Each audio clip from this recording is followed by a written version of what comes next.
Hello sir. आज के lecture में हम लोग डिस्कस करेंगे पैरेलल कॉम्बिनेशन ऑफ सेल।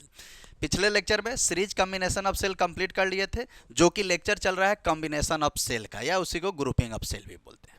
तो एक्चुअली में पैरेलल कॉम्बिनेशन का प्रूफ और साथ में लास्ट में उसका कुछ मैकेनिज्म वैल्यू जो होगा वो भी आपको बताएंगे। तो यहाँ पे देखिए, एन नंबर ऑफ सेल्स ले लिए जिसका इक्विवेलेंट ईएमएफ ई है। सबका ईएमएफ आपका क्या है, सेम ही है, ई है, और उसका internal resistance smaller smaller smaller है। तो इसको इसमें पैरेलल में कनेक्ट कर दिए हैं, और एक्सटर्नल रेजिस्टेंस कैपिटल आर है, और इक्विवेलेंट इस सारे का इफेक्टिव इक्विवेलेंट कैपिटल ई यहाँ पे आ गया। ठीक है, एक तरीके से आप बोल सकते हैं, एक तरीके से ये इक्विवेलेंट हो गया।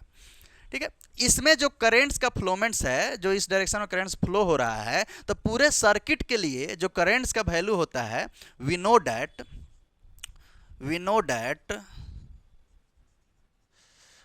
I equals to E equivalent divided by n R equivalent plus capital are. मतलब एन यहाँ पे नहीं लिखे, यहाँ पे डायरेक्ट लिख देते हैं R equivalent plus capital R. ये हमारा होता है इक्वेशन नंबर 1। ये फॉर्मूला जो है ई सेल टर्मिनल वेलोसिटी और ईएमएफ जहाँ बताए हैं वहाँ से लिया गया है, वहाँ पे इस फार्मूला का प्रूफ किए हैं। जिनको इस फार्मूला का प्रूफ नहीं आता है या फार्मूला पहली बार देख रहे हैं, तो सबसे पहले जाकर के उस लेक्चर को देख लीजिए। ठीक है, लिंक्स छोड़ देंगे डिस्क्रिप्शन में। उसके बारे में जो जितना भी चीज़ है उस सारे पॉइंट्स को यहाँ पे मेंशन कर दिए हैं। अब ध्यान दीजिए, करेंट्स का value E equivalent by R equivalent plus capital R है। ई इक्विवेलेंट इसलिए कि बहुत सारा ईएमएफ लगा हुआ है यहाँ पे। यहाँ तक कि हम लोग क्या लिए, एन नंबर ऑफ सेल्स लिए हैं जिसका ईएमएफ बहुत सारा है, यानी सबका ई है, सेम होना चाहिए, ये चीज़ ध्यान रखिए। और इंटरनल रेजिस्टेंस स्मॉल आर है, यानी इंटरनल रेजिस्टेंस भी ईच सेल का सेम ही है, जो कि स्मॉल आर है। और उसमें बैटरी में क्या कनेक्ट किए, कैपिटल आर। अब यहाँ पे देखते हैं इसे, now equivalent EMF of cell.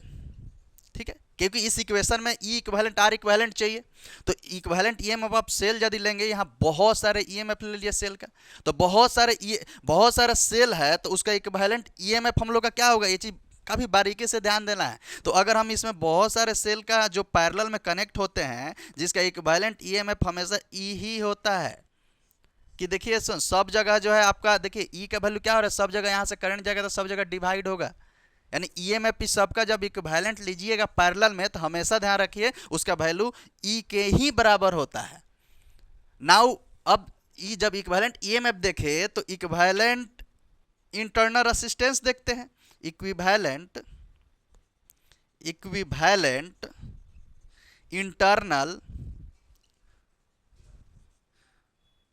Resistance. ठीक है, ये पॉइंट्स काफ़ी इंपॉर्टेंट है, क्योंकि पैरेलल में जितना भी सेल आप कनेक्ट कर लीजिए, अगर सबका सेम ईएमएफ है तो उस सारे वैल्यू का इक्विवेलेंट निकालेंगे तो ई ही आएगा। ये एग्जाम में भी आपसे पूछ सकता है। और इंटरनल रेजिस्टेंस तो जो प्रोसीजर है उससे निकाल लेते हैं। 1/R इक्विवेलेंट जो होगा वो क्या होगा, 1/R1 plus 1/R2 plus 1/R3। और देखिए ध्यान दीजिए, R1 R2 R3 तो लिए, लेकिन इसका भी इंटरनल रेजिस्टेंस सेम है, तो यहाँ पे भी सीधे क्या करेंगे, 1/R 1/R 1/R, और कहाँ तक, ये 1/Rn तक, यानी कि 1/Rn तक ये चला जाएगा।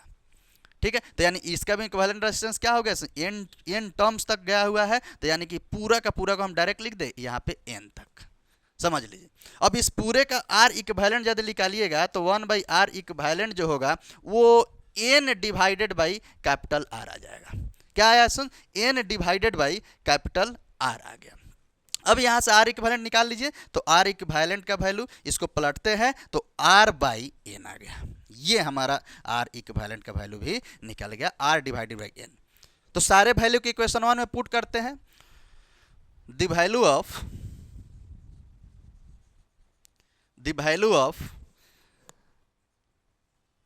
ई equivalent and R equivalent putting in equation first.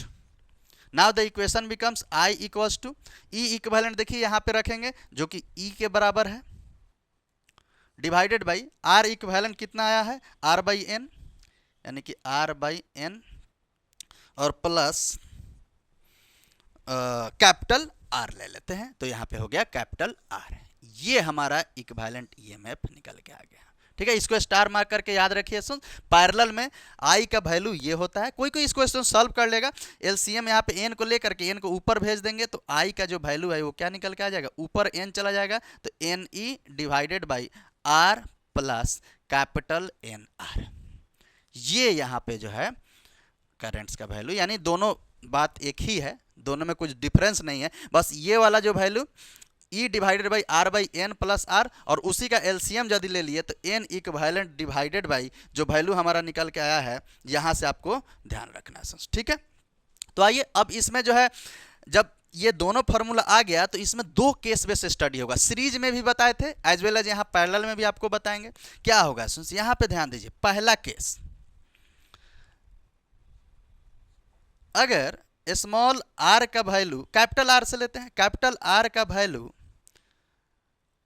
Less than small R आ जाए, ठीक है, या फिर हम यहां से देखिएगा, या फिर हम ये भी बोल सकते हैं कैपिटल एन आर का वैल्यू जो है वो less than small N R आ जाए।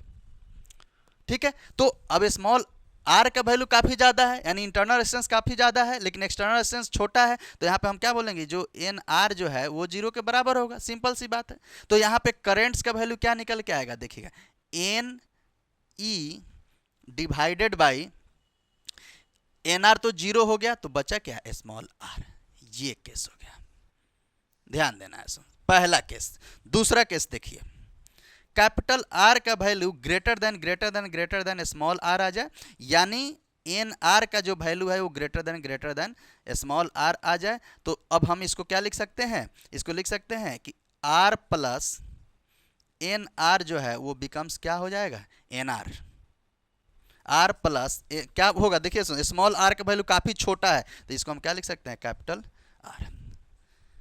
इस तरीके से लिख सकते हैं। अब ध्यान देना है कि एन आर हो गया। अब अच्छा, यहाँ पे भी इस चीज़ को मेंशन कर दीजिए कि आर प्लस एन आर का जो वैल्यू होगा, एन आर 0 है तो आर के बराबर, तभी तो यहाँ पे वैल्यू रख पाए हैं। ठीक है, अब ध्यान दीजिए, यहाँ पे R plus n R becomes क्या है, एन आर है। तो यहाँ से करेंट्स का वैल्यू क्या निकल के आया है, ध्यान दीजिए, करेंट्स का वैल्यू निकल के आया n E divided by small R 0 है, यानी सीधा वैल्यू रखेंगे एन आर, आर से एन कट गया तो आई का value E divided by capital R आया। ध्यान दीजिए।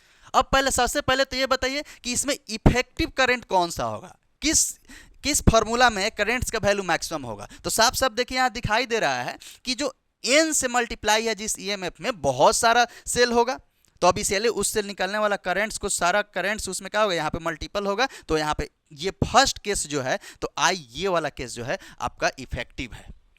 तो देखिए जस्ट सीरीज से उल्टा हो गया। अब इस केस में जो इफेक्टिव हमारा ये हुआ, तो इस केस में इंटरनल रेसिस्टेंस का वैल्यू क्या है, मैक्सिमम है, और एक्सटर्नल रेसिस्टेंस का वैल्यू मिनिमम है। यानी हम बोल सकते हैं कि जो एक्सटर्नल, इस केस के लिए बताते हैं कि इंटरनल रेसिस्टेंस का वैल्यू मैक्सिमम होना चाहिए, तो सर्किट में करंट्स का भी वैल्यू हमारा क्या होगा, मैक्सिमम होगा।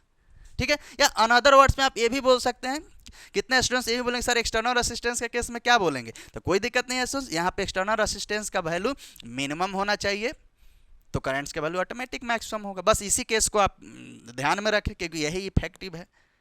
उस केस में सीरीज वाले में इंटरनल रेसिस्टेंस का वैल्यू नेग्लिजिबल, बहुत छोटा होना चाहिए था, तब इफेक्टिव करंट मिल रहा था, लेकिन पैरेलल के केस में इंटरनल रेसिस्टेंस का वैल्यू मैक्सिमम होना चाहिए, तब हमारा इफेक्टिव करंट जो निकल के आएगा वो हमारा मैक्सिमम होगा। ठीक है, तो इस तरीके से इसका प्रूफ के साथ में ये मैकेनिज्म जरूर याद रखिए। मिलता है इसी तरीके से नए लेक्चर में। इसका थर्ड लेक्चर किस पे आएगा, मिक्स्ड ग्रुपिंग के, तो उसको बनाते हैं। तब तक इसको नोट डाउन कीजिए, एंजॉय कीजिए। Tata bye bye, see you, thank you.